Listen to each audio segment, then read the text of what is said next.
I'm Kiona. I'm 30 years old, and I stay at home taking care of the house. My husband, Aoki, is 6 years older than me, and we've been living with his parents for 2 years. Aoki's parents, Robert and Barbara, are both in their 60s, and they're healthy and full of energy. Barbara, Aoki's mom, really likes going out and having fun.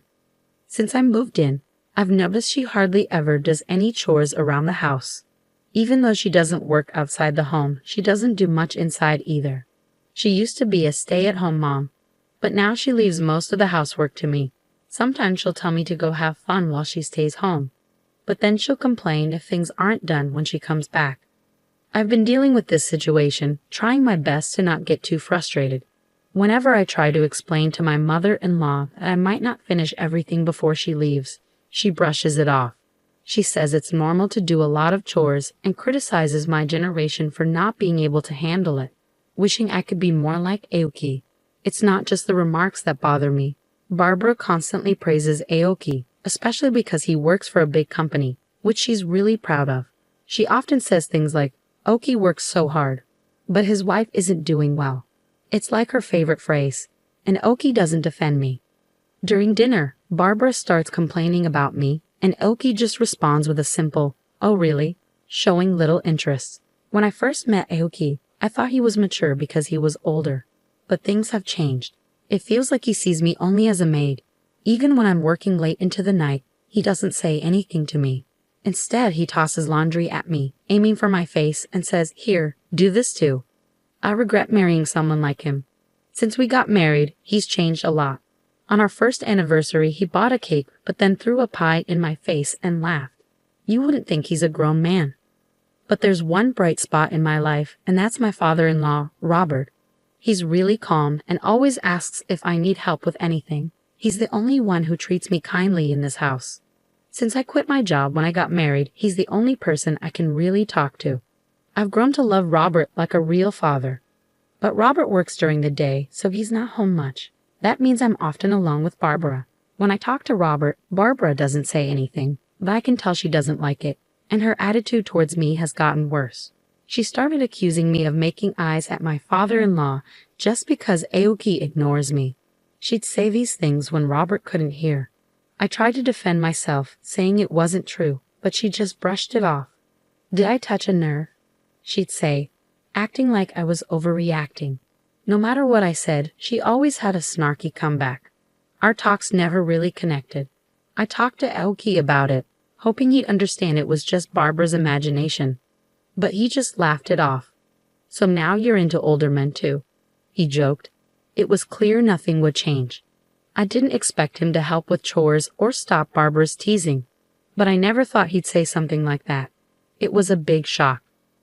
I started feeling like I didn't belong in that house. One summer day, Barbara mentioned planning a family trip for Aoki's summer break. At first, I thought it was just her usual desire to go out, but then she surprised me by asking if I wanted to come along. I didn't expect to be invited. I thought they would go without me.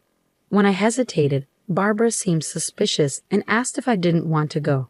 I felt uneasy about her sudden invitation. What did she want by including me? I was unsure, but I didn't know how she would react if I said no. That night, Aoki asked me again if I was going on the trip. I replied that I was invited. His response was unexpected. He burst out laughing for some reason. "What's so funny?" I asked, feeling uneasy. Aoki just brushed it off, saying it was nothing. On the day of the trip, we set off with Aoki driving. Robert couldn't join us right away due to work, so it was just the three of us in the car. Aoki driving, Barbara in the passenger seat, and me in the back. I couldn't see their faces clearly, which made me even more anxious. Barbara suddenly asked if I had withdrawn some money for the trip. I confirmed that I had taken out a few $100s. She seemed pleased at this, which struck me as odd. After driving for a while, I noticed we had passed the inn we were supposed to stay at. "Didn't we just pass the inn?" I asked. Aoki replied vaguely, saying there was a tourist spot ahead and we'd check in after seeing it. His smile seemed forced, and I sensed something strange was going on. As we drove away from the inn, the scenery outside turned greener. I let out a quiet sigh, making sure neither Barbara nor Aoki heard me. Eventually, we arrived at a dam. It wasn't very big, and there weren't many people around. "Let's get out and stretch our legs," Barbara suggested eagerly. "And make sure not to leave anything valuable in the car," Aoki added. I followed their instructions, stepping out of the car.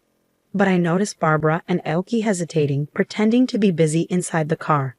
Once I stepped out and closed the door, I heard the car lock click. Aoki had only left the windows slightly open. Then he burst into laughter. "What's going on? Are we staying here for the night?"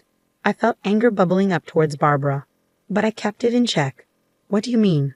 I asked, trying to keep my cool. "You walked right into that one, didn't you?" My husband was laughing so hard he was clutching his stomach. My wallet and cell phone were still in the car. Everything had gone according to Barbara and my husband's plan.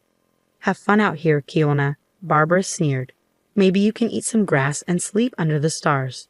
My husband, holding my wallet and going through it, closed the window. His laughter died down, and then they drove off, leaving me alone.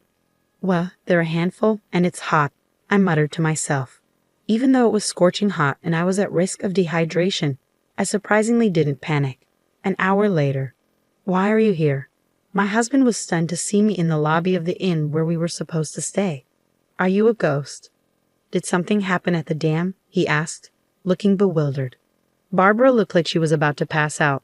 I considered teasing them by pretending to be a ghost but decided against it.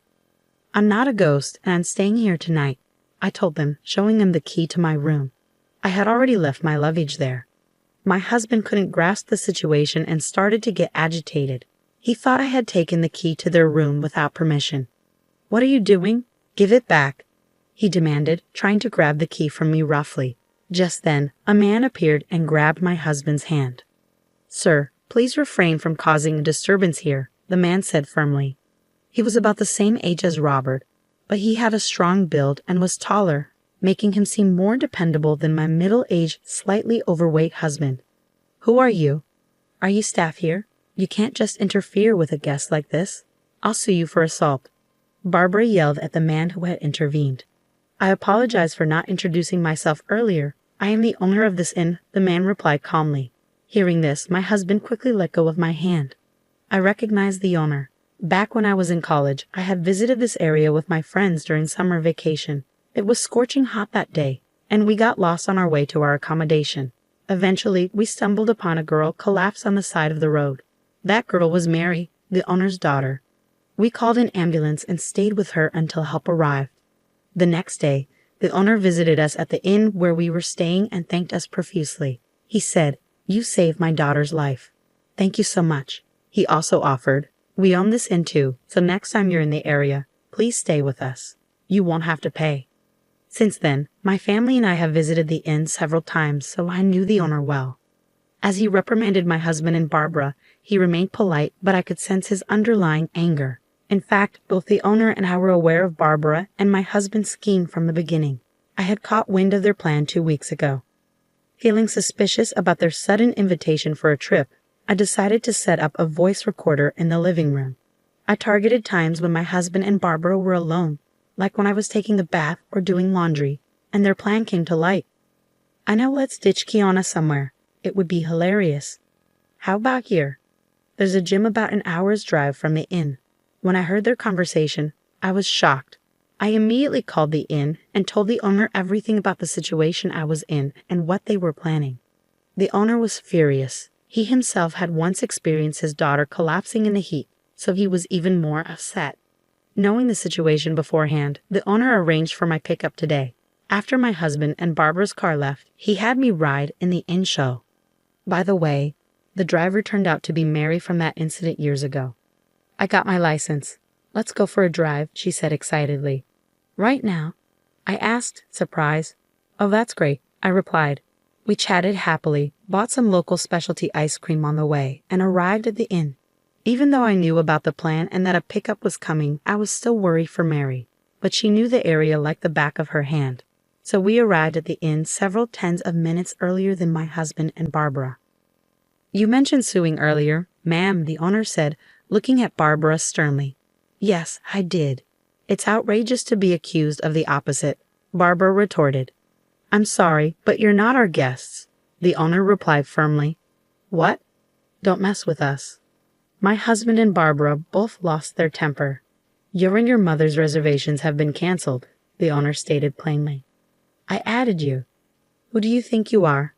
My husband was on the verge of losing his temper again, but the owner restrained him. Kiana did nothing wrong.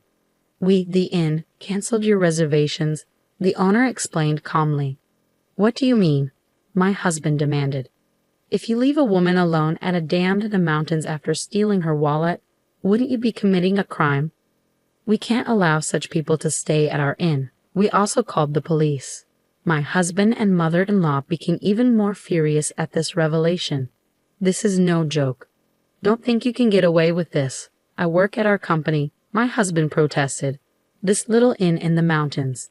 Just then, Robert arrived. Hey, what's going on here? Sensing the tension, Robert looked around and asked for an explanation. Barbara and my husband appealed to Robert, saying the inn staff were rude and they wanted to stay elsewhere. But when Robert heard what had happened, he was furious. You idiots. It was the first time I had seen Robert yell. How embarrassing. I can't believe we're from the same family. You two, get out of here now. My husband and mother-in-law were stunned by Robert's outburst. Where to? Another inn, they asked, but Robert was firm. Wait a minute, that's not possible, Dad, my husband said with a wry smile. But Robert was resolute. You're disowned. Get out. No, don't make me say it again. He pushed my husband away. Then the police arrived and my husband and Barbara turned pale. The owner and I explained the situation to the officer, and I played back the recorded conversation. My husband and Barbara started crying, but Robert intervened. Quiet down. You're disturbing the inn. Officer, please take them away. It's not like that, officer. We didn't think it would be such a big deal. It was just a prank. My husband tried to explain, but the officer's expression changed. A prank? Are you serious? Don't you realize that your little joke could have put someone's life at risk, especially your own wife's? They were scolded harshly. Though they weren't arrested due to it being a family matter, Barbara and my husband looked pale throughout the ordeal. This isn't over. Kirana's feelings will determine your future. Understand. With those final words, my husband and Barbara, still pale, went home. Robert seemed apologetic the entire time. He kept saying, I'm really, really sorry. I can't apologize enough for not noticing the unpleasant experiences you have been having, for the terrible ordeal you went through today. He also deeply apologized to the inn owner, expressing remorse for the trouble they caused. Interestingly, the inn owner is a businessman who runs several other companies and is also a client of the company where Robert works. Without knowing this, my husband had boasted, I work for a big company. I'm relieved I was able to hold my husband and Barbara accountable, but it's also frightening to think what could have happened if I hadn't known about their plan beforehand. I hope being scolded by the police makes them realize the seriousness of their actions. After returning from the inn, I decided to divorce my husband. Naturally, I demanded a significant alimony. I hope they learn from this experience and refrain from hurting anyone else in the future. It's quite a turn of events. Robert and Barbara ended up divorcing as well. Robert severed ties with my ex-husband and kicked him out of the house. Due to the incident, my ex-husband was advised to resign from his job. It turns out his workplace behavior had been problematic for a while. Just as he treated me poorly, he had been harsh to his colleagues and juniors, and the HR department was already considering taking action against him. Reflecting on my own actions, I'm disappointed that I mirrored such behavior. My ex-husband, now unemployed, is struggling to find another job. Despite his age, he lacks a solid track record for managerial positions from his previous company, and he struggles to explain why he left. Barbara was also kicked out by Robert and has sought refuge with relatives at her parents' home. However, there are concerns about her spending habits and love for travel. Her relatives fear she might drain their savings if she moves in with them. It might be wise for her to consider finding a part-time job, especially since she's still in good health. So I moved out of my in-laws' house and now live nearby by myself. I'm still friends with Robert, and sometimes I ask him for advice about work issues. Before this, I used to take care of the house and kids, but now I'm starting a new chapter in my life. When I was looking for a job, the owner of a company approached me and asked if I'd like to work for them. He was really concerned about how things were going for me. It seemed like he wanted to find a job for me in his company. I happily agreed to join. I felt really thankful for his kindness. I expressed my gratitude, but he insisted that they were the ones who should be grateful. It felt like I had already returned the favor from before, and now I needed to give something back. The company he recommended me to is well known and treats its employees well. It was a pleasant surprise. Interestingly, it's in the same industry that my ex-husband used to brag about, but this company is much bigger. Everyone there is friendly, and I'm enjoying my days much more now than when I was dealing with marital problems.